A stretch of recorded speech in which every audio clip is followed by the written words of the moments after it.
Hello guys, कैसे हो आप सब। आपका मेरे चैनल BMS लेक्चर्स में स्वागत है। आज का जो हमारा चैप्टर है, चैप्टर नंबर 3, ज्वर चिकित्सा, चरक चिकित्सा स्थान, थर्ड चैप्टर है ज्वर चिकित्सा। ज्वर बहुत इम्पोर्टेंट चैप्टर है। ज्वर में बेसिकली क्या है तो आपको पता ही है, तत्र व्याधि आम्यो गद आतंक यक्ष्मा ज्वर विकार रोग, ये सारे इसी के पर्याय होते हैं। जैसे व्याधि है, आम्य, गद, आतंक, यक्ष्मा, ज्वर, विकार, रोग, ये सब इसी को बोलते हैं। उसके बाद आता है आपके पास ज्वर संबंधी शंकाएं। क्या है कि देही इंद्रिय मन संतापी सर्व रोग अगर जो बली, मतलब हमारे देही और इंद्रिय का ताप कर कर सारे रोग में उत्पन्न हो जाता है, और ये उस प्राणी मात्र के लिए शत्रु के समान और जन्म एवं मृत्यु के समय अवश्य होने वाला ज्वर होता है। आपको पता ही है, निदान में हमने पहले पढ़ा था कि जो ज्वर होता है वो मृत्यु के समय भी और जन्म के समय भी, दोनों समय होता ही है। उसके बाद आता है हमारे पास ज्वर के पर्याय, ज्वर, विकार, रोग, व्याधि, आतंक, ठीक है, ये सारे इसके पर्याय हैं। उसके बाद आता है ज्वर की प्रकृति क्या है, मतलब इसकी प्रकृति बेसिकली क्या है। आपको पता ही है, ये शरीर में जो हमारे दोष है, त्रिदोषज को, और मानसिक दोष है रज तम को, ठीक है, मानसिक दोष रज तम को, क्योंकि शारीरिक मानसिक इनको दोषों की रहित प्राणियों को ज्वर नहीं होता। अगर शारीरिक मानसिक दोषों में नहीं है तो ये ज्वर नहीं होएगा, ठीक है। तो हमारे ये किसमें होएगा, वात पित्त कफ, मतलब सब में होता है। हमारे मानसिक दोष को भी इफेक्ट करता है, शारीरिक दोष को भी इफेक्ट करता है। ज्वर के स्वभाव, रूप, प्रकृति, क्षय, तम, ज्वर, पापा, मृत्यु, ये सारे यमराज के रूप हैं। उसके बाद आता है आपके पास ज्वर की प्रवृत्ति।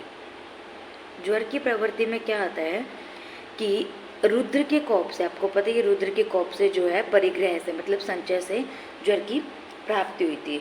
उसके बाद आता है ज्वर विषयक पौराणिक कथा। कोई इम्पोर्टेंट नहीं है, रीड कर लेना, कोई ज़्यादा इम्पोर्टेंट नहीं है, कोई इसमें कुछ नहीं पूछता आपसे बेसिकली ना। सिर्फ इसमें ये याद रखना कि वीरभद्र नाम का एक था, वो बालक था बस इसमें, और इसमें 3 सिर थे, उसके 6 नेत्र थे। ये कुछ इम्पोर्टेंट नहीं है। नेक्स्ट आता है ज्वर का प्रभाव। ये इम्पोर्टेंट श्लोक है। क्या है, संताप, स अरुचि तृष्णा, स अंगमर्द, हृदय व्यथा, इतना ही करना बस। संताप होएगा, स अरुचि तृष्णा, अरुचि होएगी, तृष्णा होएगा, स अंगमर्द, हृदय व्यथा, हृदय में पीड़ा होती है। उसके बाद आपको करना है ज्वर का पूर्व रूप। ज्वर का पूर्व रूप बेसिकली क्या है, आलस्य, नयन सहस्राव्य, जृंभम, गौरवम, क्लम, ज्वलन, नाताप, वायु, अम्बु, भक्ति, द्वेष, अवनिश्चतो, अविपाक, अरस्य, विरस्य, अनिश्च, बलवर्ण्य, शील, व्यकृत, अल्पम, च ज्वर लक्षणम अग्रजम। क्या बोला है, आलस्य आएगा, उससे पहले नेत्रों में आंसू आएंगे, ठीक है, जम्बाई आएगी, शरीर में गोरुता, क्लम, अग्नि, धूप, वायु, ये सारी चीज़ें जो आएंगी वो अपोजिट आएंगी। तो ज्वर का अधिष्ठान कहाँ पे होता है, आपके शरीर और मन दोनों पे होता है। ज्वर का प्रत्यात्मिक लक्षण ये पढ़ा भी होगा पहले।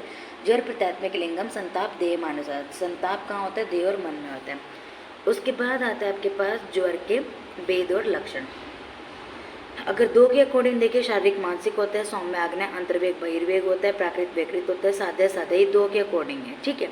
उसके बाद अगर 5 का देखिए, संतत, सतत, अन्य दूसर, तित्यक और चतुर्थ होता है, और अगर 7 के अकॉर्डिंग तो सारी धातुओं के अकॉर्डिंग होता है, ठीक है जी।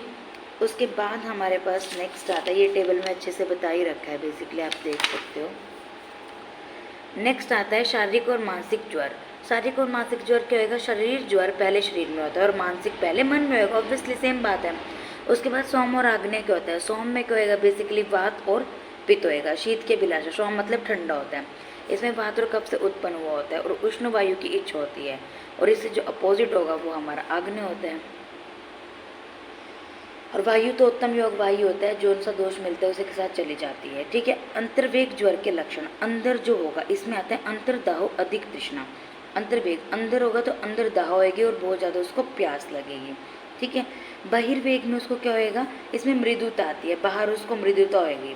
प्राकृत और विकृत, प्राकृत जैसे कि वसंत और शरद ऋतु में होने वाला जो ज्वर होता है वो सुख साध्य होता है, और इससे जो अपोजिट होएगा वो हमारा, जैसे वर्षा ऋतु में वात से उत्पन्न ज्वर सुख साध्य नहीं होता, ये कृत साध्य होता है, ठीक है।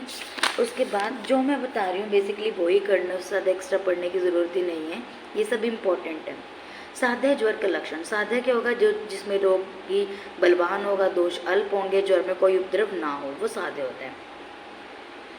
असाध्य क्या होता है? हेतु भी बहुविजन, मतलब ज़्यादा कारणों से उत्पन्न होगा, बलवान हो, ठीक है जी, और आपकी इंद्रियों को शीघ्र ही नष्ट कर दिया हो, वो असाध्य होता है।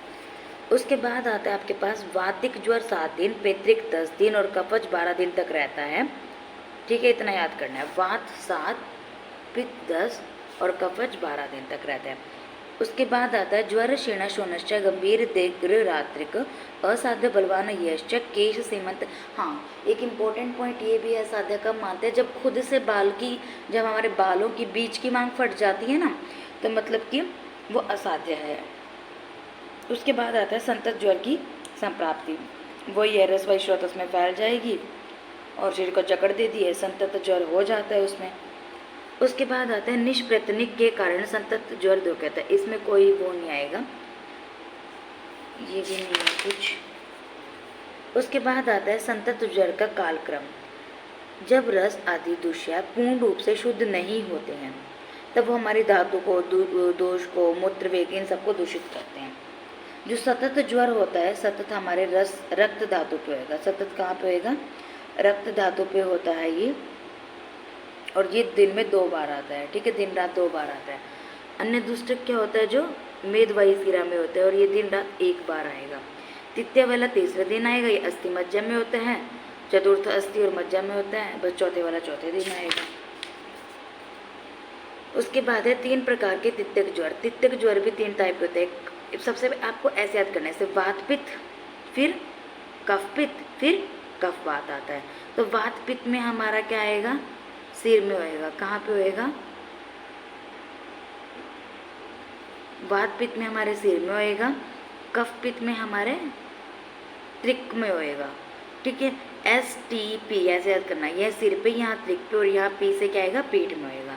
उसके बाद आता है 2 प्रकार के चतुर्थ वेग होते हैं, जैसे जंघा में पीड़ा होएगा और सिर में पीड़ा होएगा। जंघा में पीड़ा, सिर में पीड़ा, ये 2 टाइप के हैं। फिर ये इतना कुछ नहीं है। उसके बाद आता है विषम सन्निपातिक है। हाँ, विषम ज्वर में सन्निपातिक ज्वर भी होता है, सन्निपात